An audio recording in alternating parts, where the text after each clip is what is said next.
So this morning I want to begin by saying a word about leadership, or more precisely, the art of leadership. And there is some measure of presumption when somebody stands up and wants to talk to people about leadership. But it is what we as church leaders are expected to do. We are expected to lead. And while we have not perfected that art, we do try to practice it with some degree of intentionality. In the 3rd chapter of the book of Exodus, it says, Moses was keeping the flock of his father-in-law Jethro, the priest of Midian. And he led his flock beyond the wilderness and came to Oreb, the mountain of God. There the angel of the Lord appeared to him in a flame of fire out of a bush. He looked, and the bush was blazing, yet it was not consumed. You know this story well. In that holy moment, Moses was called to a position of leadership that he neither sought nor particularly wanted. He was doing what he was comfortable doing. He was safe herding sheep. He had no dreams and no aspirations beyond Midian. In a wonderful little article in Congregations magazine from the Alban Institute that came just day before yesterday, Lawrence Piers asked, how often do we prefer the familiar and the safe? How much do we prefer to remain with what is, with no inclination to move toward what is possible? How often, as leaders of faith communities, do we stay on the edge of our own Red Sea, waiting for some miracle to occur before we can even budge? Pierre went on to say, we need practical directions as we embark on our own expeditions into what is possible. Not just for the congregations we lead, but also for ourselves as leaders. In fact, for us to effect deep change, that is change that is not just on the surface, but change that is transformative, we need to re-author our leadership. And in so doing, we are not merely agents of change, but like Moses, we are changed. Leading change is not just doing something different. Moses did not just lead his people out of Egypt. He led them to a new understanding of who they were and of what was possible. But leading is not easy work, and it's personal. 20 years ago, Scott Peck wrote a very disturbing book called People of the Lie. He observed that it's much easier to be a follower than it is to be a leader. We know that. He said, when you follow, there is no need to agonize over complex decisions, or to plan ahead, or to exercise initiative, or to risk unpopularity, or to exert much courage. And he was right. All of that is to say that if you're going to exercise leadership, you had best want to lead and to be willing to pay the price of leadership, which at times can be high. You know, you hang around church long enough and you hear ministers and pastors talk about the burden of ministry. I'll confess to you that I've been guilty of using the term burden of ministry. But to do so is to begin from a negative point of view, and it will always lead to misery. A more helpful view of ministry was painted for me by Alan Jones, the former dean of Grace Cathedral in San Francisco, who described ministry as sacrifice and delight. And I think it's right. It's both. It's sacrifice and delight. But it's not a burden. We have to remember the God whom we serve and the high calling that we have.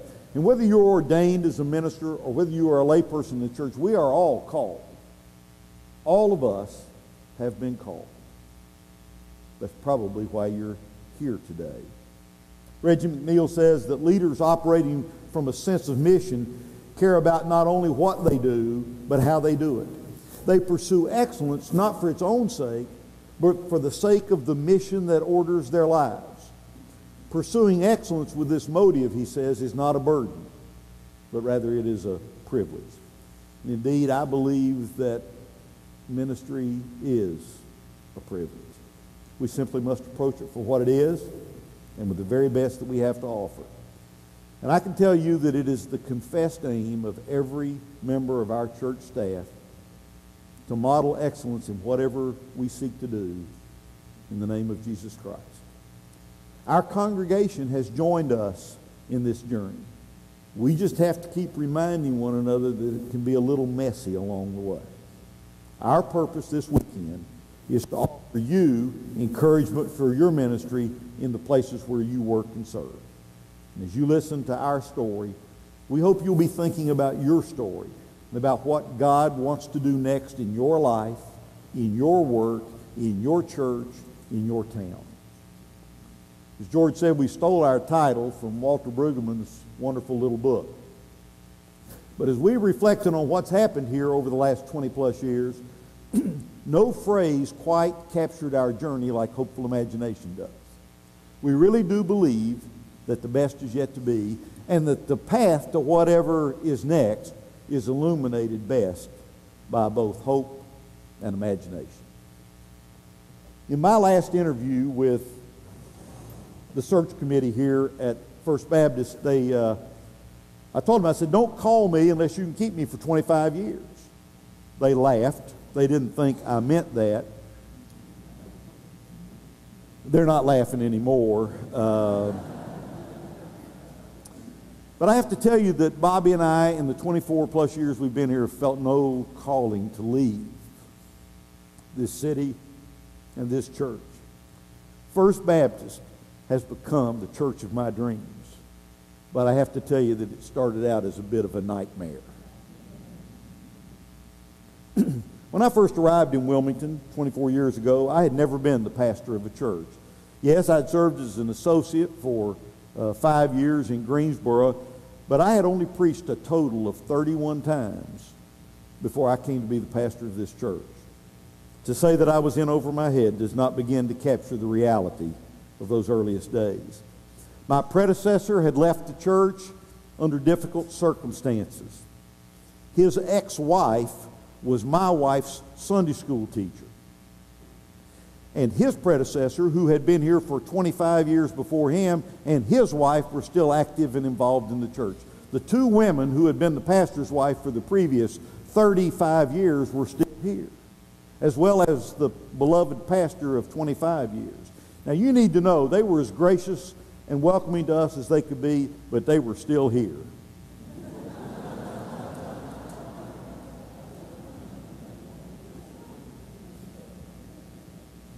Therefore, some in the congregation struggled to welcome us, and in point of fact, some of them didn't. A lot did, of course. I'll never forget, during my third week as pastor of this church, a woman had come into the financial secretary's office, and as she walked by, she passed my open door, and she stopped and she leaned back and she said, "Dr. Queen, I suppose I ought to say to you, to your face, what I've been saying behind your back. Since you've come to be our pastor, you have destroyed our ability to worship God. But I was here when you got here, and I'll be here when you're gone." I suppose that was her way of saying welcome to Wilmington. On top of that, the then associate pastor had been led by some folk in the church to believe that he would be the next pastor of First Baptist Church. So he was really excited when I was named. And they had called a new minister of music 1 month before they called me to make sure that the choir got who they wanted and the new preacher didn't get who he might want. In my very first finance committee meeting, the chair moved that we cut the budget for the next year because, and I quote, "We're not going to make budget this year and we have a rookie preacher."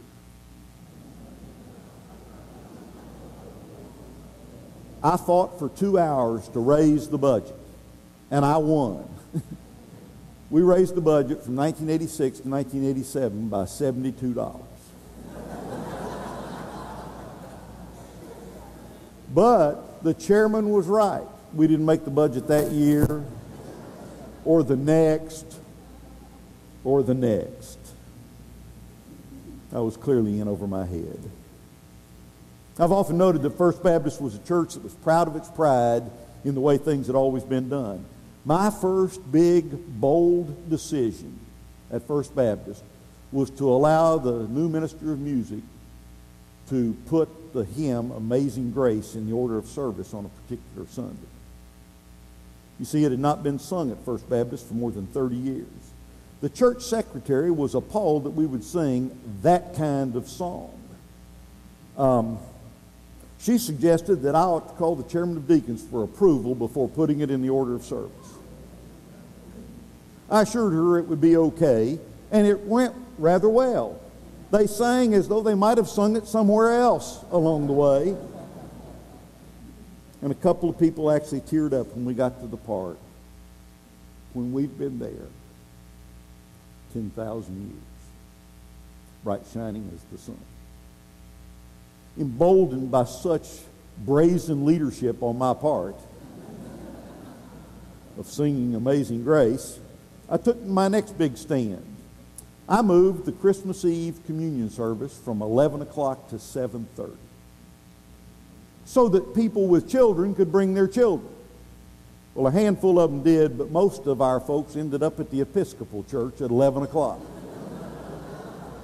And felt the need to call me immediately after Christmas to tell me how wonderful the Episcopal service was at 11 o'clock when you're supposed to worship on Christmas Eve. The next year we did 2 services, one at 5 and one at 11. I got a little ahead of myself on that one, but we can learn from our mistakes. And that's why there is an art to leading. Timing is everything, and the new guy was 1 for 2. I tell those stories because it hasn't always been sunshine and roses. There were lots of bumps along the way, and those are just some of the early ones. You have to have a feel for the congregation you serve. And for that feel to be accurate, you have to get to know the congregation, and it takes time. One of my seminary professors was Bob Dale, and Bob told us that our best years of ministry would not take place until we had been at a place at least 7 years. And then he said, then that's why most of you will never know what your best can be, because you won't stay long enough to find out. Because I wanted to know the best I could do, I called 2 deeply respected North Carolina pastors, Dewey Hobbs, who'd been at Marion, and Jim Camack, who had been 30 years at Snyder Memorial. And I asked them, how do you go to a church and stay forever? And they both said the same thing. You got to go to a good church, and you got to work hard. And I think they're both right. But I also think that Bob Dale was right. You have to stay long enough to find out what the best is. Another of my mentors was Dr. Chevis Horn. He cautioned me that there are some things you should not attempt in a church until you have earned the right to do so. Thus, I set about trying to earn that right, earning my chips, so to speak. None of it was all that glamorous, but what we did in the beginning was foundational to everything that happened later.